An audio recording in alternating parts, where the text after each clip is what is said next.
আবারও উত্তেজনা দেখা দিয়েছে ওয়াশিংটন অটোয়া বাণিজ্য সম্পর্কে। কানাডার সঙ্গে চলমান সব বাণিজ্য আলোচনা বাতিলের ঘোষণা দিয়েছেন যুক্তরাষ্ট্রের প্রেসিডেন্ট ডোনাল্ড ট্রাম্প। বৃহস্পতিবার নিজ সামাজিক যোগাযোগ মাধ্যম ট্রুথ সোশ্যালে এক পোস্টে এই ঘোষণা দেন তিনি। বলেন, জঘন্য আচরণের কারণে কানাডার সঙ্গে সব বাণিজ্য আলোচনা এখানেই সমাপ্ত ঘোষণা করা হলো।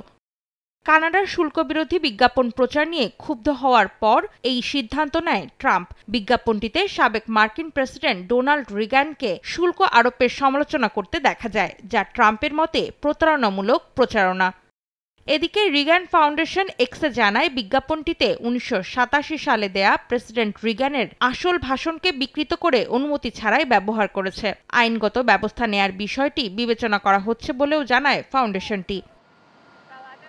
অন্যদিকে অন্টারিওর প্রিমিয়ার ডগ ফোর্ড বিজ্ঞাপনটির পক্ষে বলেন, যুক্তরাষ্ট্রের শুল্ক নীতির বিরুদ্ধে তাদের অবস্থান জানাতে সব ধরনের সম্ভাব্য উপায় ব্যবহার করা হবে।